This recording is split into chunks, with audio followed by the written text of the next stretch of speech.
Stanley Milgram believed he had designed an experiment that would fail.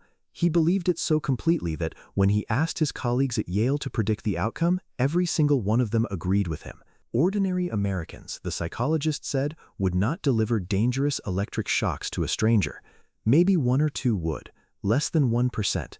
They were wrong by a factor of 65. In the summer of 1961, in a basement laboratory on the campus of Yale University, Milgram sat in an observation room behind a one-way mirror and watched the volunteers arrive. They came in dressed in suits and work clothes: postal clerks, high school teachers, engineers, salesmen. 40 men, ages 20 to 50, recruited through a small advertisement in the New Haven Register that offered $4.50 for 1 hour of their time. They believed they were helping science study memory and learning. They were not. Milgram had built the experiment in response to something he could not stop thinking about. 4 months earlier, in Jerusalem, the trial of Adolf Eichmann had begun. Eichmann, the architect of the Nazi transport system that moved millions to the death camps, had stood inside a bulletproof glass booth and explained calmly that he had only been following orders. The world was stunned. Hannah Arendt, sitting in the press gallery for The New Yorker, called it the banality of evil. Milgram, sitting in his office in Connecticut, called it a hypothesis. He wanted to know if Eichmann's defense could be tested. He wanted to know how many ordinary men, given the right conditions, would do the same. He was 27 years old, freshly hired by Yale, and convinced that the answer would be almost none. He believed America was different. He believed his country had immune systems the Germans had lacked. He believed, in the language of his own field, that the experiment would produce a flat refusal curve. Each volunteer was greeted by a man in a gray laboratory coat. The man introduced himself as Mr. Williams, the experimenter. He was not a scientist. He was a 31-year-old high school biology teacher Milgram had hired for his stern, unsmiling face. Beside him stood another man, balding, mild, in his late 40s. His name was Mr. Wallace. He was an accountant. He was also an actor. A rigged coin toss decided that the volunteer would play the role of teacher. Mr. Wallace, the learner, was led into an adjacent room and strapped to a chair. Electrodes were attached to his wrist. The teacher was shown the shock generator. 30 switches in a long horizontal row, marked in increments of 15 volts, from a gentle tingle at the left to a final pair of switches at the right, blacked out, simply labeled XXX. Beneath the dial was a single warning: danger, severe shock, 450 volts. The teacher's task was simple: read word pairs, test the learner's memory. Every wrong answer, increase the voltage by 1 step, press the button, then read the next pair. What the teacher did not know was that the generator was a prop. Mr. Wallace was never shocked. His screams, his pleas, his eventual silence were all recorded in advance on a reel-to-reel tape that played from a hidden speaker. The only thing real in the room was the volunteer's hand on the switch. At 75 volts, the learner grunted. At 120, he complained the shocks were becoming painful. At 150, he demanded to be released. He said he had a heart condition. He said he refused to continue. The teacher, alone with the experimenter, would turn and ask what to do. The experimenter, calm and exact, would say one of 4 sentences: "Please continue. The experiment requires that you continue.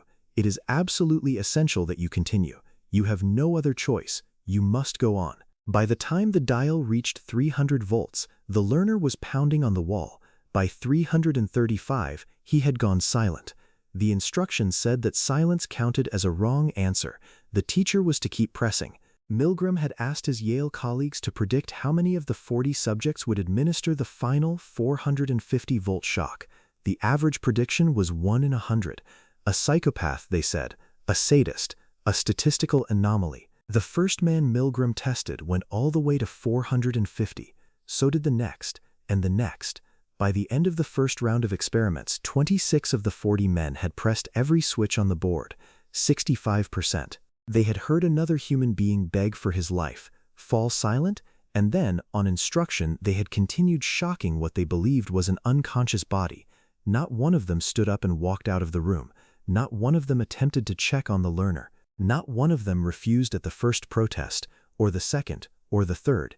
The point of refusal, when it came at all, came late, and quietly, and only after the experimenter had spoken his final prod. Milgram had expected to publish a paper showing the limits of American obedience. He had built the experiment to prove that the Eichmann defense was a lie. Instead, his data said something he was not prepared to write down. Under the right authority, in the right gray coat, in the right small room, the average person will do almost anything. He ran the experiment again, and again. He moved it off the Yale campus to a rundown office in Bridgeport, thinking the prestige of the university had inflated the numbers. The numbers barely dropped. He recruited women. The numbers were identical. He brought the learner into the same room as the teacher. The numbers fell, but not enough. 40% of the subjects still pressed the final switch while looking directly at the man they believed they were killing. He varied everything he could think of. He had the experimenter give orders by telephone instead of in person. Obedience dropped. He had two experimenters disagree with each other in front of the teacher. Obedience collapsed entirely. The single most powerful variable he found was not the volunteer's age, education, religion, or stated political beliefs. It was whether the man giving the orders was standing in the room. The volunteers were not monsters. The interviews afterward made this clear. Many of them were trembling. Several had nervous laughter that did not stop. 3 suffered what Milgram called full-blown convulsive seizures.